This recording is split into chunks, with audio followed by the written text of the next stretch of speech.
Mi abuelo era un enorme aficionado al teatro. Escribía teatro, eh, coleccionaba teatro, traducía teatro y representaba teatro.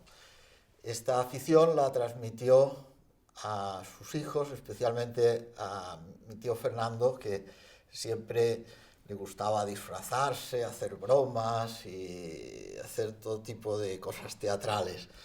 Luego, en los cumpleaños de mi abuela, pues toda la familia hacía teatro y ahí descubrimos también que mi madre era también una gran actriz y también había incluso escrito teatro. Mi abuela era cantante, cantaba muy bien, tenía muy buena voz y cantaba ópera, era soprano ligera, naturalmente amateur, pero lo hacía muy bien. La infancia de mi madre, bueno, pues muy normal. Naturalmente eran una familia que, digamos, con mucho dinero y esto permitía pues hacer grandes viajes por el extranjero, también por España, conocían eh, Londres, París, Roma, también viajaba mucho por Suiza y bueno, les permitió conocer Andalucía en un viaje y ahí es cuando mi madre se enamoró ya de Andalucía. Con el tiempo pues se casaría con un andaluz y viviría muchísimo tiempo en Andalucía. Entre las dos hermanas había muy buena relación. Mi madre era 2 años mayor que Maribel y bueno, pues le contaba cuentos y hablaba mucho y bueno, pues tenían una gran sintonía, a pesar de que de carácter eran muy diferentes. Eh, Mi madre era muy artista, muy de letras, muy de humanidades y en cambio Maribel era sorprendentemente científica. Cuando cumplió 80 años, en vez de un juego de té, como pensaban sus hijos regalarle, le pidió un escáner, por ejemplo. O sea que eran muy diferentes. Mi madre, en cambio, nunca entendió lo que era un ordenador. El impacto que le causó a Andalucía fue enorme. Ella le encantó el carácter andaluz, personas extrovertidas, simpáticas, bromistas, la música, le encantó la música andaluza, tanto que quiso aprender a tocar la guitarra y cantar canciones sevillanas, tanguillos de Cádiz, lo que sea, fandanguillos de Huelva, lo que sea. Y se lo enseñó un gitano que consiguió que le enseñara y ella disfrutaba muchísimo con todo lo andaluz. Durante la República, viendo ya que la situación eh, era muy caótica, temían que tendrían que huir del país y fueron preparando su marcha, pasando muchos veraneos en Montluís, en Francia, buscando sitio, incluso a lo mejor llevaban ropa o lo que sea allí para tenerla, pensando, bueno, un día tendremos que salir muy rápido de aquí. Efectivamente, cuando llegó el 13 de julio de 1936, el asesinato de José Calvo Sotelo, vieron que este era el momento ya de salir y fueron rápidamente a Montluís, como cada año, pero en ese momento. Y de allí, más tarde, pasaron a San Sebastián y de San Sebastián, al cabo de un año, visto que allí llovía mucho y que no estaban demasiado a gusto, pues decidieron ir a Sevilla, que pensaban, bueno, pues allí el clima es otra cosa, aparte que están los andaluces, que les gustaba tanto a mi madre. Y fue allí donde conoció mi madre a mi padre. Fue justo el día de la boda de su hermana. Su hermana se casó el 26 de marzo de 1938 en Sevilla, en la iglesia de los Venerables Sacerdotes del barrio de Santa Cruz, con un arquitecto catalán, del cual ya eran novios antes y que había huido también con ellos, se llama Alberto Monche Escubós. Y en ese mismo día de la boda, después de la boda, naturalmente una boda sin trajes blancos, etcétera, muy sencilla y con una celebración mínima en el Hotel Cristina, pues mi madre se quedó sentada en un sillón con su madre y ahí pues entró un joven que se fue a tocar el piano del hotel y lo tocó muy bien. Mi madre quedó asombrada y luego se fue a cenar. Mientras tanto, mi madre con unas amigas le comentó que había allí una persona extraordinaria que tocaba muy bien y fueron, cuando salía de cenar, a pedirle que siguiera tocando. En concreto fue mi madre la que le pidió si podía tocar alguna pieza más. Y el flechazo fue espectacular, porque mi padre, que había ido solo por ese día a Sevilla, mi padre vivía en Priego y había ido solo por una noche y en cambio ya no volvió. Entonces, pues pasaban los días, su madre preocupada le llamó y le dijo, pero bueno, ¿qué pasa? Dime la verdad, Antonio, dime la verdad, ¿estás enfermo o has encontrado una rubia? Y mi padre contó, lo segundo, ¿no? Lo segundo ha sido. Bueno, pasaron 19 días después de ese flechazo, el Jueves Santo, 14 de abril, pues se hicieron novios y unos meses después, 9 meses después, el 14 de diciembre de 1938, se casaron en la misma iglesia de los Venerables Sacerdotes que su hermana. Y precisamente ese día, no creo que ellos lo supieran o tuvieran conciencia, pero ese era el día de San Nicasio, patrón de Priego, que quién sabe si tuvo algo que intervenir ahí, porque realmente esta boda fue muy buena para Priego, para la gente de Priego. Después de esa boda, todavía mi padre, yo no sé el motivo, pero no quiso llevar a mi madre a Priego hasta que acabó la guerra, quizá por motivos de seguridad, no lo sé, nunca me lo explicó.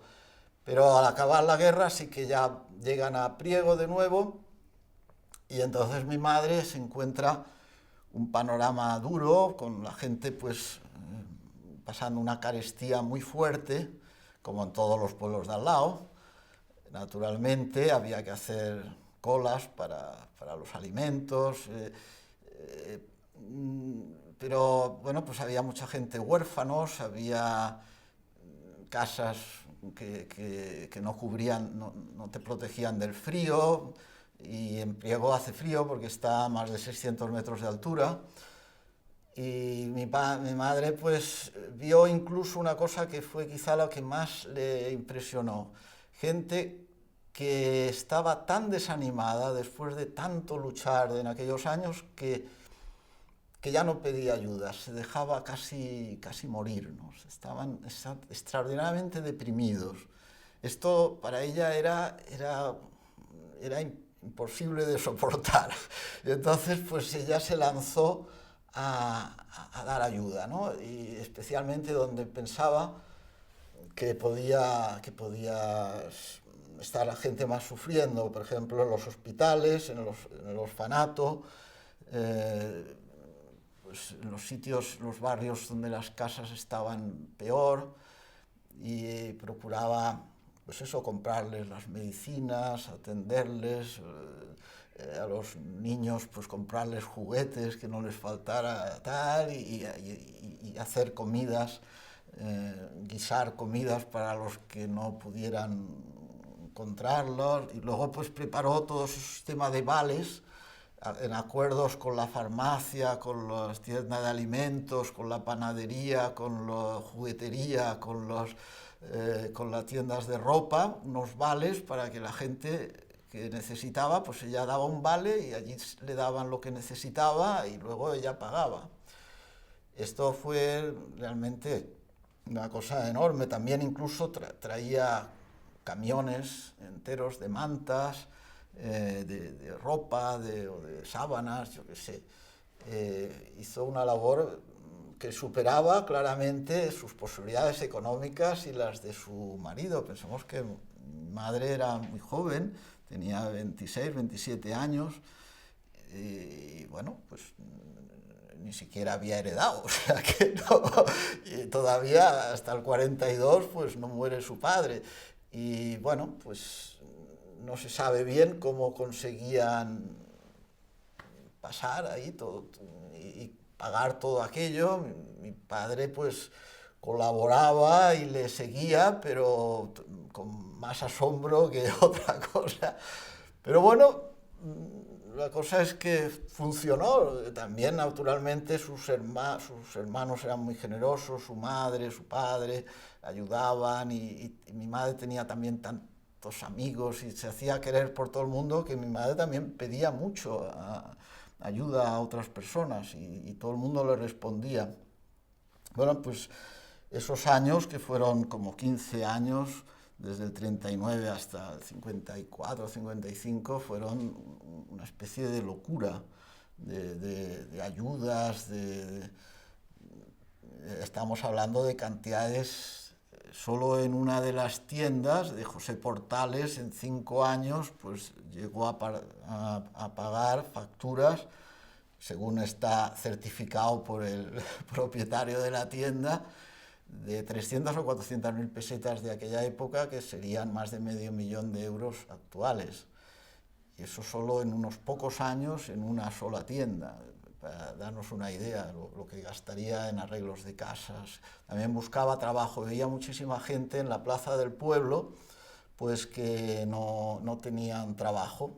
Y entonces ella ideaba trabajos. Bueno, pues esto, ¿por qué no le ponemos a arreglar tal cosa? Porque lo contratamos aunque sea un mes, pero vamos a darle trabajo. Esta gente no puede estar ahí sentada sin hacer nada un día y otro. En fin, hizo realmente una labor muy, muy notable. Claro, la voz se corrió, lógicamente, y ya pues la casa, empezaron las colas a venir a su casa pues a pedir ayuda, y mi madre pues no podía atender a todos directamente, pero entonces echó mano de unas costureras que venían a coser de vez en cuando a casa. Ellas trabajaban para más gente, pero les dijo, bueno, es que os necesito, os contrato porque vosotros tenéis que atender a estos pobres. Yo no tengo manos para atender a todo el mundo. Entonces estas, Rosario y Carmen, estas dos costureras, pues estuvieron años dedicadas prácticamente a esto. Luego pues también naturalmente echaba mano de su servicio doméstico, que era bastante, también la tata que cuidaba a su hijo recién nacido, cuando nació en el 40 mi hermano Antonio, pues también todo el mundo a atender pobres. Bueno, realmente organizó algo muy, muy espectacular. Incluso pues había guardia civil para controlar las colas que se formaban en la puerta de la casa. Pero mi madre no se contentaba con atender a todas las personas que venían a ella, porque siempre pensaba, no, pero es que además están los desanimados, están los deprimidos, los que no vendrán, a esos tengo que llegar especialmente. Entonces, aparte de que iba a los hospitales y esto, luego le iba a preguntar al párroco. Los párrocos suelen saber más de los pobres auténticos, entonces le iba a preguntar, dígame usted quién realmente no viene pero necesita, dígame. Entonces, por ahí también ella acudía a muchísima gente. En el mismo 1939, pocos meses después de que llegaran mi madre a Priego, pues deciden venir sus padres. Y toman como estaba todo muy destrozado, las comunicaciones después de una guerra, más una guerra civil es que lo destroza todo porque no hay fronteras, pues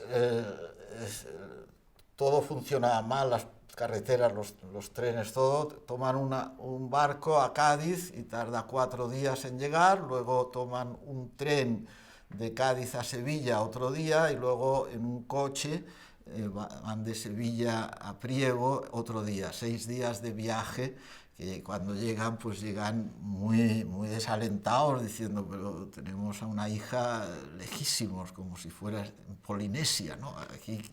Pero luego ya más adelante todo aquello se va recomponiendo y ya los siguientes viajes pues son mucho más fáciles y todo quedan más tranquilos. Después, de todas formas, mi abuelo le pidió a mi padre que, hombre, veniros, yo os pongo un piso en Barcelona y veniros al menos pues 6 meses a Barcelona y 6 meses trabajáis, porque mi padre trabajaba con las fincas en Priego, no podía ir todo el tiempo, y dice, bueno, cuando podáis venir también allí, os pongo un piso y ahí podéis.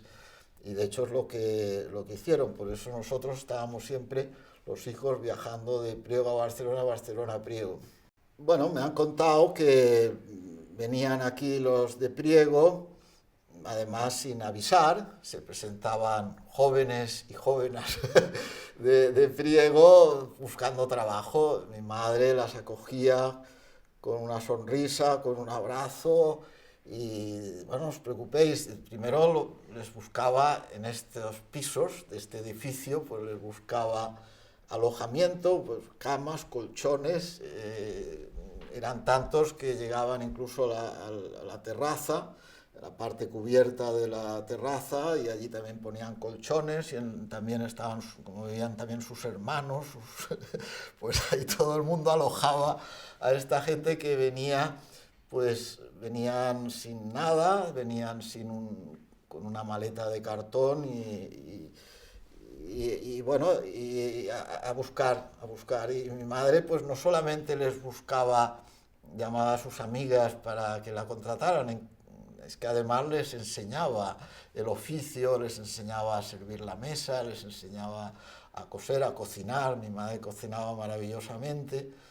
Y luego pues también mi tío les buscaba a los varones sobre todo, pero también a las mujeres, un trabajo en la fábrica textil Maristany, y así pues fueron colocando a muchísima gente.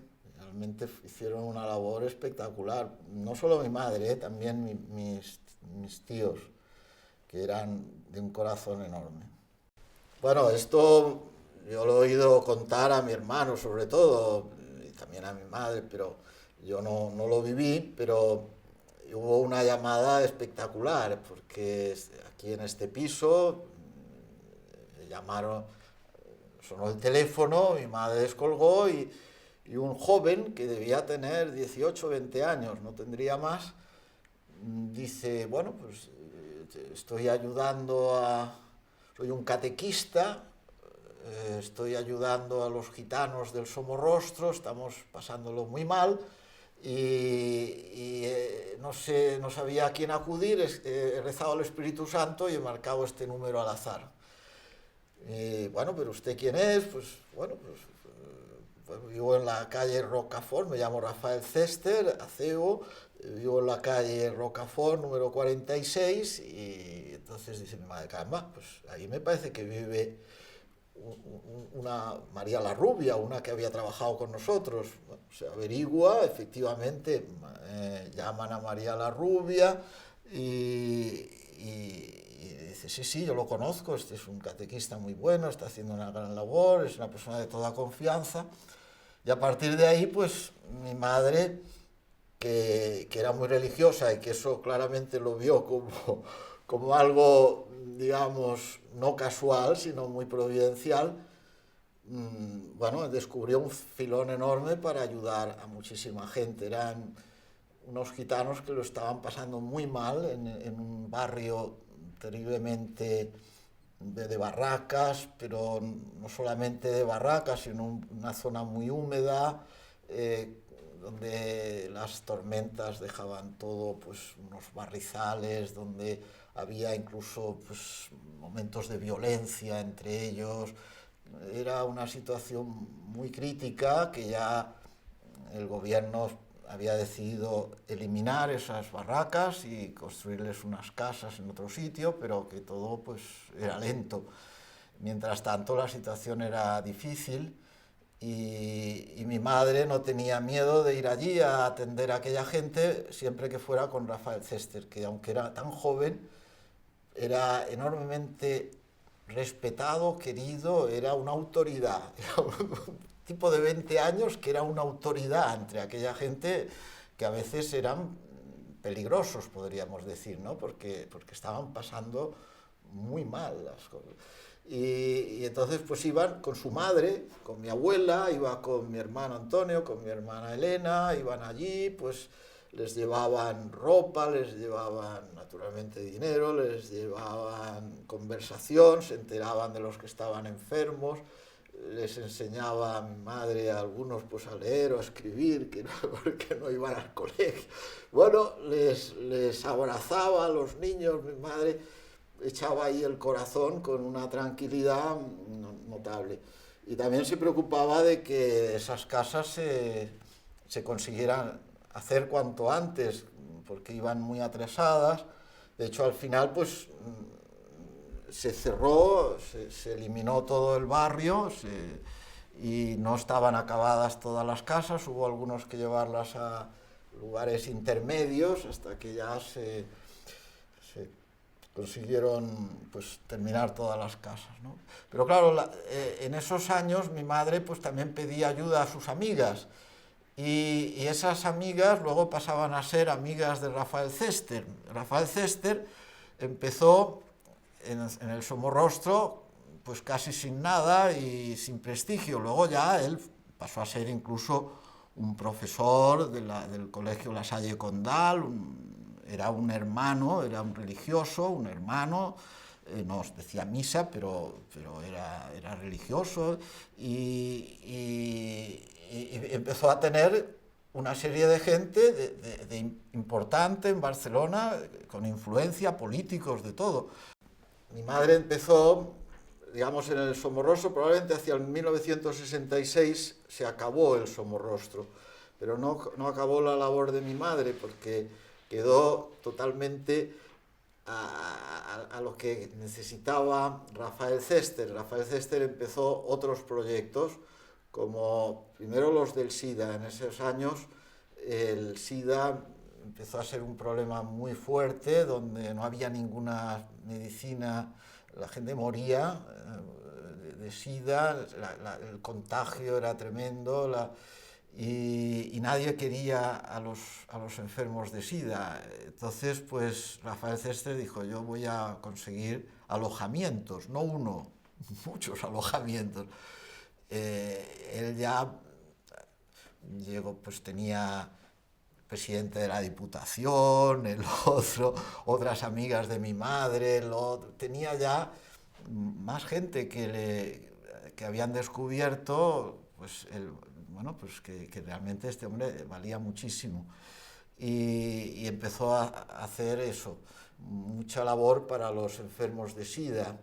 Luego, pues dijo, bueno, también están ahí los gente que no tiene casa, están vagabundos que duermen por las calles. Vamos a conseguirles una residencia para ellos, para los sin techo. También consiguió esto, conseguía dinero de todo. Tenía una simpatía y un carisma este hombre verdaderamente único. La gente enseguida le cogía una confianza, o sea, todo el mundo se fiaba de él. Era un hombre sencillo aparentemente, no es que, pero él se trataba llegó incluso a ir a ver a Juan Carlos, entonces príncipe de España, y siempre se hacía acompañar en todas las visitas de alguien, y en este caso se hizo acompañar del hijo de la presidente de Javier Múller, hijo del presidente de la Diputación entonces, José María de Múller, Abadal, y fueron allí, le estuvo explicando y cautivó también a Juan Carlos, que canceló todas las siguientes audiencias. Dijo, bueno, a mí me interesa que tú me expliques la situación de los estudiantes en Cataluña, porque vio cómo conocía, y bueno, hicieron bastante amistad. pero como le pidió que viniera a una inauguración, no sé si vino, pero este es solo un caso, o sea, empezó a tener realmente mucha gente y a hacer obras cada vez más importantes.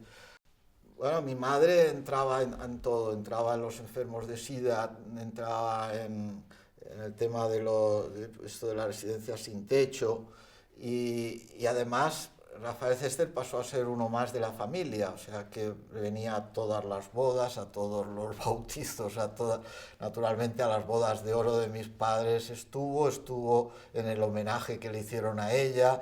Rafael Cester era uno más de la familia, de una persona de una absoluta confianza. Entonces, cuando las monjas querían poner una casa en Barcelona, resultaba que una de las casas, mi madre quería ayudar y a través de Rafael se enteró de todo esto, pues descubrió que una de las casas que le gustaban a ellas era de una amiga suya. Entonces mi madre intentó por todos los medios que se la vendiera. Naturalmente ya había pagadores, no era un problema de dinero, pero la señora también era su casa y no la quiso vender. Pero bueno, siguieron luego pues los comedores y mi madre pues ayudó ahí y además pues iba ella a cocinar a los comedores de la Madre de Teresa de Calcuta, no a dar órdenes, no, ella iba como una sirvienta más a lo que le dijeran hacer porque ella cocinaba muy bien, se llevaba a mi hermana Cristina y van todas las semanas durante años y ya mi madre era muy mayor y hubiera seguido yendo hasta la muerte. Lo que pasa es que se rompió el fémur y ya no pudo seguir, pero con muchos años, desde luego, los 80 años, pues iba mi madre a cocinar y a hacer bocadillos para los comedores de la Madre Teresa de Calcuta. Además, me escribía a mí unas cartas muy bonitas, con un entusiasmo, ¿no? Hablándome, pues han estado 400 y tal. Bueno, era increíble. Sí, mi madre realmente era una madre extraordinaria. Yo la recuerdo porque era, sobre todo por su alegría, era una persona siempre alegre, nunca estaba triste, nunca se desanimaba. Yo diría que es que nunca estaba, no solo no enfadada, no estaba ni cansada, porque se cansaba, pero entonces daba una cabezadilla, dormía con una facilidad en cualquier sitio, se sentaba en una silla y ya se quedaba, y despertaba al poco y ya estaba perfecta, en pie de guerra, o sea, era increíble. Y era simpatiquísima. Cuando éramos pequeños nos tenía siempre, llenaba la casa, llenaba, porque nos contaba cuentos, nos contaba chistes, nos hacía cantar, cantaba ella, nos hacía de todo, nos hacía mucho participar a nosotros, no es que ella era la protagonista, también le hacía hablar a mi padre contaba cosas muy divertidas y mi madre siempre le tiraba de la lengua, pues cuéntanos esto, cuéntanos otro, y nos lo pasábamos muy bien. Y luego además invitaba a los amigos, cualquier amigo nuestro, o parientes, sobrinos, primos, lo que fuera, todos a casa y tal, y los trataba tan bien que venían con gusto, con lo cual la casa era siempre muy movida y lo pasábamos verdaderamente muy bien. Por otro lado, mi madre no nos encaprichó, digamos. No nos hacía regalos espectaculares, los juguetes, pues procuraba que no fuéramos excesivamente caprichosos, ni con las comidas, nos hacía tomar las cosas más sencillas, no hacíamos viajes espectaculares, nunca tuvimos coches. El mejor coche que tuvimos en toda nuestra vida fue un Seat 1430. Empleados de mi padre tenían coches mejores. No quería que fuéramos eso. En eso creo que estuvo bastante acertada. Luego, otra cosa que no le gustaba nada era el comparar. Yo creo que esto también era genial porque no quería que nos comparáramos entre los hermanos. Y ella nunca comparaba, ¿no? Cada uno, pero yo no los comparo. Y tampoco con los primos. Claro, en esta casa vivíamos 18 primos. Entonces, pues unos podían ser más listos, unos más deportistas, unos más inteligentes, unos más tal, ¿no? Y la comparación es siempre odiosa, decía. Y eso pues hizo que no nos peleáramos, que creciéramos siempre muy unidos y no hubiera, digamos, pues rencillas o discusiones entre los primos, que nos hemos llevado siempre extraordinariamente bien y que todavía nos seguimos tratando. Tenemos un grupo de WhatsApp, los primos que vivíamos en esta casa, y nos queremos muchísimo. Ella también era muy atenta al tema de las nueras y de los yernos. Entonces, a mi cuñada Marta siempre recuerda lo que le dijo antes de casarse, yo creo, pues si alguna vez discutes con Antonio, con mi hijo, yo me pondré siempre de tu parte. Que no quería que se le viera nunca, pues, ser incómoda, ¿no?, para las nueras o yernos, y de hecho lo consiguió. Los dos yernos y las nueras le quisieron siempre enormemente, y mi madre estuvo siempre atentísima a ellas, casi tanto como con sus hijos, ¿no? Bueno, todo esto era realmente genial por parte de mamá, porque creaba un buen ambiente en la familia. Mi madre siempre colaboró con el orfanato de allí, con el hospital desde el principio.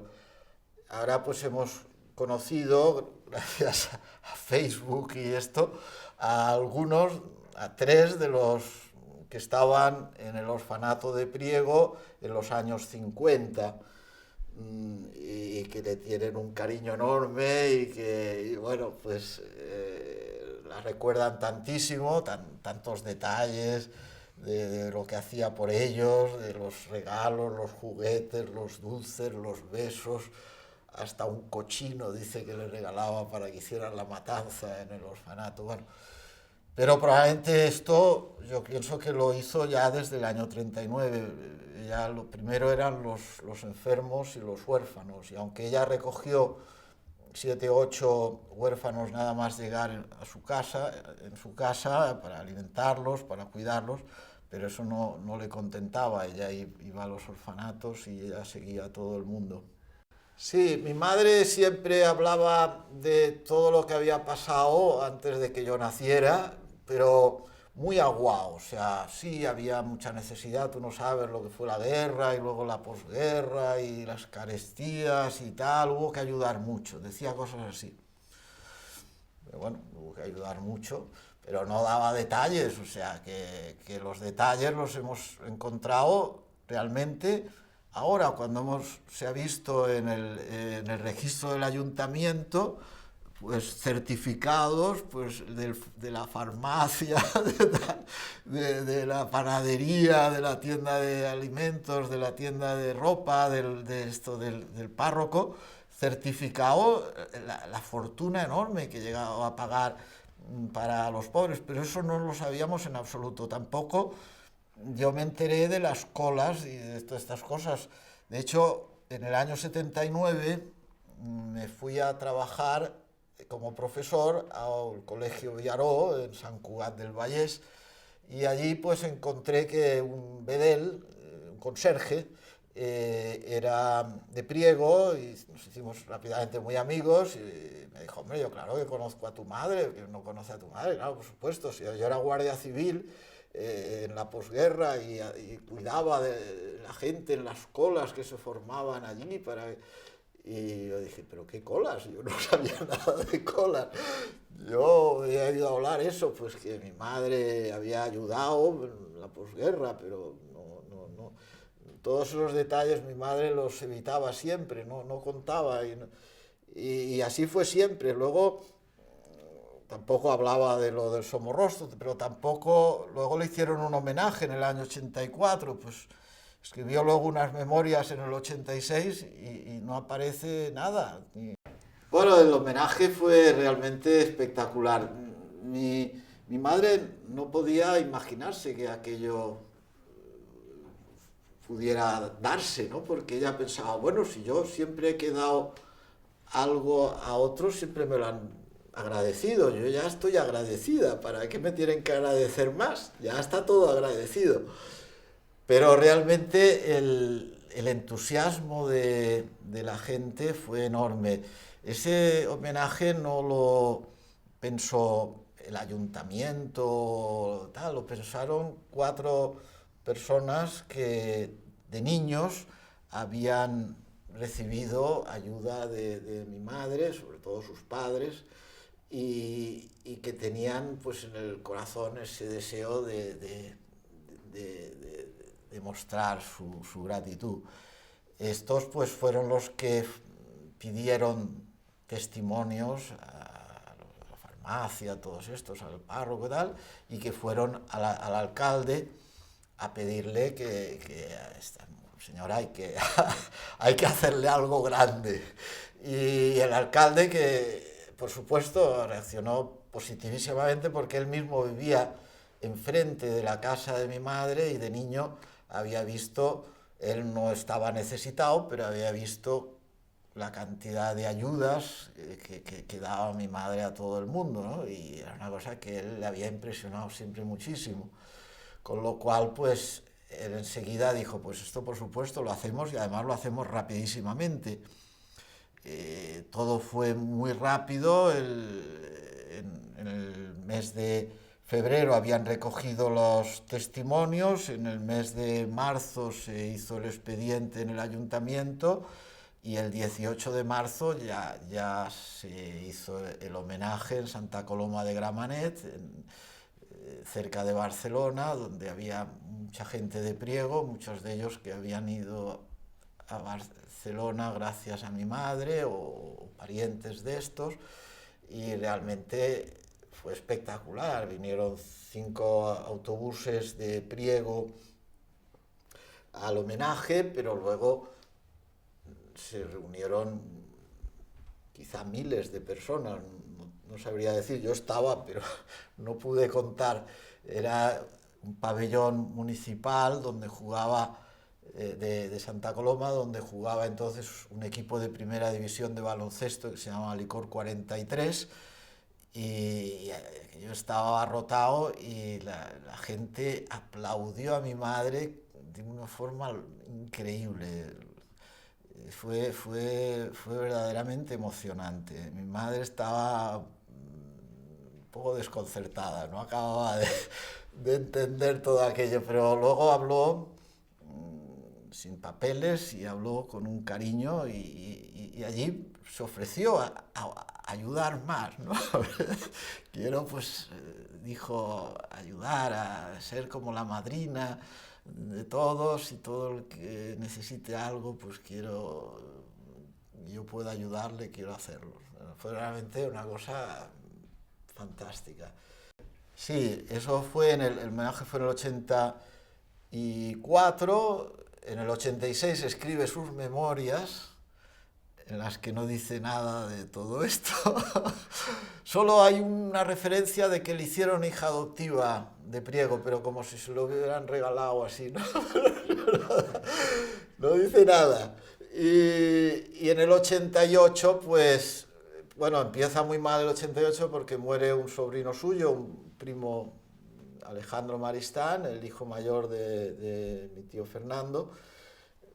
Muere de corazón a consecuencia probablemente de los sufrimientos que le produjo el cerrar esa fábrica textil, que la cerró en el 79, pero siempre con el deseo de que esos trabajadores pues no...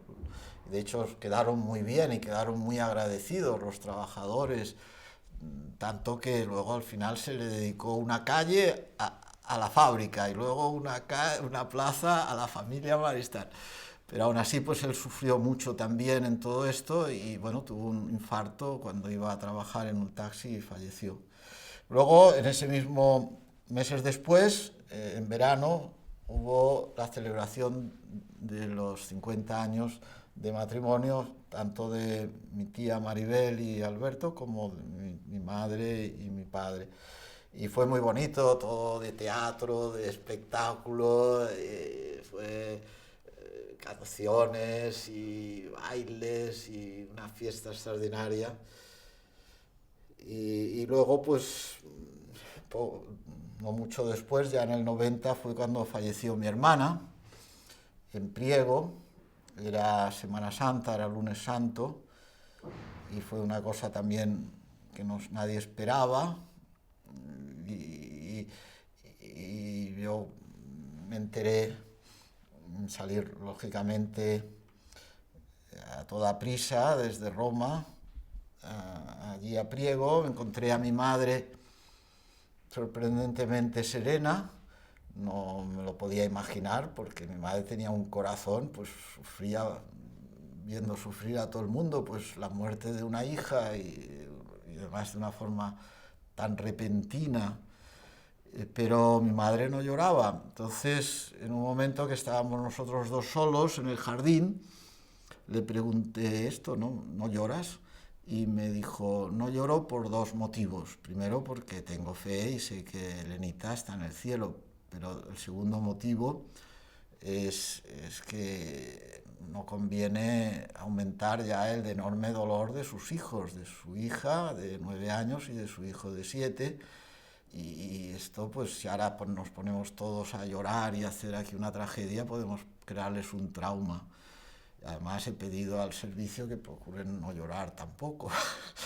Y bueno, delante mío no lloró, que a lo mejor lloró a escondidas, pero se aguantó las lágrimas, mi madre, realmente.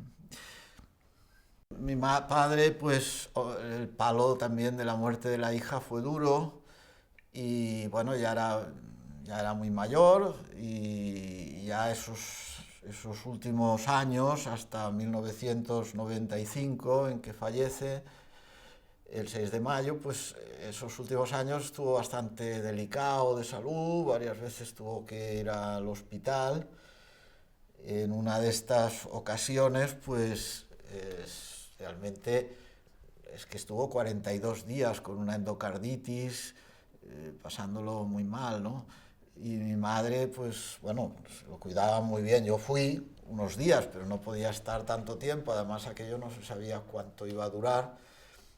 Pero mis hermanos lo cuidaron muy bien, y mi madre no se separó un solo momento, hasta el punto de que los 42 días durmió junto a él, cosa que a esas edades la resistencia no se duerme bien. Mi madre dormía estupendamente, hay que reconocerlo, pero en fin, dormir en un hospital 42 días para acompañar a un enfermo a esa edad es muy notable. Mi padre, además, no perdió el humor, porque bueno, me contó mi hermana y mi madre, nos contaron, cuando yo llegué allí a verlos, la llegada de mi padre al hospital, que fue espectacular, porque llegó en verano y la doctora, bueno, le dio una cosa para dormir, tal, pero lo trató un poco, no sé. Y mi madre dijo, bueno, yo he tomado otras pastillas para dormir, pero bueno, sí. Total, que tuvo alucinaciones aquella noche. Y entonces veía animales, veía cosas. Le dio la noche a mi madre, que estaba con él. Y a la mañana siguiente, pues llega la doctora, joven y mandona, y le dice, pues yo creo que esas pastillas no le han ido bien, porque ha tenido alucinaciones. Nunca había tenido, es la primera vez en la vida, nunca más tuvo, además. Y usted no tiene ni idea, ustedes los parientes, claro, están completamente obsesionados con esto, pero en realidad es un problema psíquico de su marido, está ya con la cabeza, claramente, o sea, nada de alucinaciones, las pastillas que yo he dado son perfectas y tal. Y además se lo voy a demostrar, voy a mostrar que su marido no toca de pies a tierra. Entonces le empiezo a hacer preguntas. Mi padre, claro, respondía todo, pues cómo se llama usted, dónde vive, qué tal, cuántos hijos tiene, en fin, las cosas muy sencillas. Le respondía porque ya se le había pasado, ya era por la mañana esto. Y ya al final le hace una pregunta y dice, vamos a ver, ¿quién manda en España? Y mi padre responde rápidamente, las mujeres, como en todas partes. Y mi madre dice, yo es que me estuve a punto de caer de la silla de la risa, porque era tan divertida, tan ingeniosa, y además tan adecuada, porque es que aquella señora era muy mandona. Y bueno, pues esto, ¿no? O sea, que mi padre no perdió nunca el humor. Y bueno, pues ahí estuvo, ¿no? Y luego hay otro momento que fue cuando volvió a sentirse mal, ya en el año 93, en agosto, en Priego, estaba en Priego y volvió, bueno, el médico dijo, está agonizando, yo salí también corriendo, siempre pensaba, llegaré que ya ha muerto, pero no, luego estaba bien.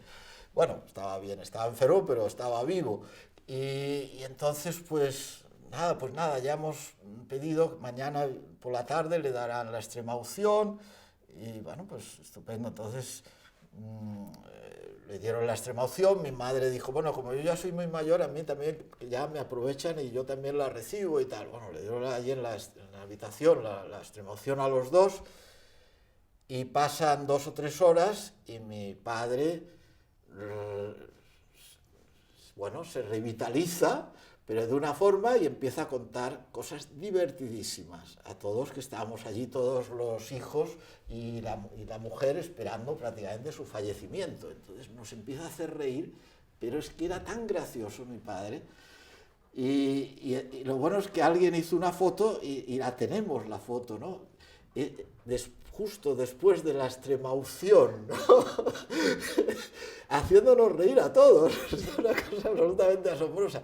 Y hubo que pararle porque ya se ahogaba un poco y dijo, ya no cuentes más. Bueno, este era mi padre, muy simpático. Mi padre fallece el 6 de mayo de 1995, justo en el hospital de Barcelona, justo cuando lo llevaron allí porque se encontraba mal y antes de que le hicieran nada, pues tuvo un paro cardíaco. Mi madre entonces pues dice, ahora pues no os preocupéis que yo no os voy a poner tristes. Toda su vida la verdad es que se había preocupado de no ponernos tristes a ella, a nosotros y a todo el mundo. Mi madre procuraba transmitir alegría, lo conseguía. Y entonces le dijo, pues eso, no, me pondré a estudiar el piano y con 90 años tocaré bien. Y no os voy a poner tristes aquí y tal. Algo que también había aprendido de mi abuela. Su madre también tenía la misma preocupación de no ponernos tristes a la familia y decía, yo no quiero ponerme tanto de negros y cosas de estas, ¿no? Porque me parece que os hago tristes. Me voy a poner colores un poco más vivos, aunque me critiquen. Pero mi madre hizo lo del piano. Y realmente se puso a estudiar 4 o 5 horas al día y empezó a progresar de una forma absolutamente extraordinaria. Empezó las amigas, venir, que os veráis cómo ahora me sale bien esta y la otra y tal. Tenía muchísimas amigas y bueno, pues empezaron a venir aquí todos los viernes a su casa a merendar y a ver los progresos de mi madre que eran enormes. Ya, si esto fue en el 85, pues ya en el 95, pues en el 96 ya dio un primer recital, el primero público de su vida, para la parroquia de Santa María Reina, y allí al final del público asombrado con aquella ancianita que tocaba bastante bien, y ella dijo, no soy una niña prodigio, no soy una niña prodigio, y se reía y tal. Luego más adelante, cuando daba otros conciertos, pues decía, hay muchas niñas prodigio, yo soy una ancianita prodigio. Entonces, pero también en plan de broma. La verdad es que empezó a tocar maravillosamente y aprender incluso cosas nuevas. Y esto es ruso, esto es cubano, esto es no sé qué, es una cosa. Luego ya no podía porque ya empezó a leer mal, ya empezó la vista, ya no podía leer las partituras, entonces claro, ya no podía aprender nuevas, pero de memoria las tocaba muy bien. Hasta los 95 años, que ahí ya empezó a perder un poco la memoria. Y ya te podía pasar que tocara una pieza y luego te la volviera a tocar al cabo de un rato porque no se acordaba de que te la había tocado. Tocaba bien, pero ya no era lo mismo. Pero hasta los 95 yo creo que siempre progresó. O sea, que a los 95 años tocaba mejor que a los 93. O sea, una cosa absolutamente asombrosa. Y dio pues unos recitales estupendos y también grabó un disco cuando iba a cumplir 93 años y maravillosamente grabado, y cuando falleció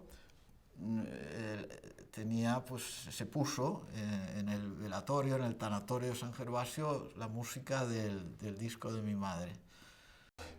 Su hermana llegó antes, su hermana llegó en el 2004 cuando murió su marido, o sea que estuvo 8 años.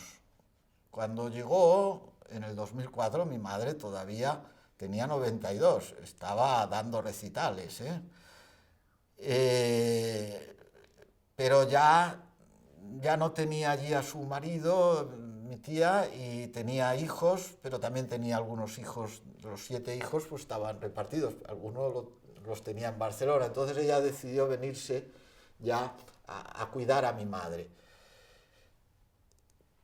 Pero claro, luego efectivamente ya en el 95 ya empezaba a necesitar cuidados, incluso un poco antes. 95 años, pues empezó a perder facultades y era más necesaria la presencia de mi tía, pero sobre todo a los 99, cuando tiene un ictus potente, y ahí sí que prácticamente no podía hablar. Decía alguna palabra, pero era más bien repetición de la palabra que tú le habías dicho. Por ejemplo, cuando horas antes de morir, que habló conmigo por teléfono, claro, yo le decía, soy Álvaro, y ella decía, Álvaro, muchos besos, y ella respondía, besos. Pero ya si tú no se lo decías, ya le costaba mucho formar una palabra incluso, con lo cual prácticamente no hablaba. Y bueno, pues mi tía le ayudó muchísimo, además descubrió que sí que podía cantar. Sí que podía cantar y se acordaba de los textos, incluso de las letras, y cantaban las dos juntas y pasaban las tardes cantando, no hablando, pero sí cantando. Una cosa sorprendente. Y pocas horas antes de morir tuvieron sus bisnietos y ella pues les cantó junto con su hermana, naturalmente. Y también en el centenario, cuando cumplió los 100 años, pues nos cantó a todos 2 canciones, una de ellas me parece que era Amapola. No cantaba ya bien como lo había hecho toda su vida, pero nos alegraba muchísimo que cantara, porque además se le veía muy alegre cantando. Bueno, el funeral fue muy impresionante, se puso la música en el velatorio, se puso la música hasta llegar en el tanatorio, la música de mi madre y la foto de los 100 años con toda la familia, y pasó muchísima gente, y luego pues a la misa pues estaba súper llena en el tanatorio, y bueno, pues muchísima gente lo recordaba, se recibieron tantísimos telegramas y bueno, pues muchísima. En Priego, lógicamente, fue también muy recordada. De hecho, también allí se celebró una misa de funeral unos días después, y también pues se llenó la iglesia. Bueno, yo pienso que lo más especial de mi madre es que casi nunca pensaba en ella, estaba siempre pensando en hacer felices a los demás, o sea, y que estuvieran contentos. Y claro, esto un día lo puedes hacer, pero 100 años con las amigas era lo mismo. O sea, es que estaba siempre pendiente de ellas, de ponerlas contentas, de pasearlas, de contarles chistes, de animarlas. Una vida así, pues naturalmente todo el mundo quedó muy asombrado, desde los parientes hasta la gente de Priego, sus amigas, todo el mundo quedó muy impactado por una vida asombrosamente volcada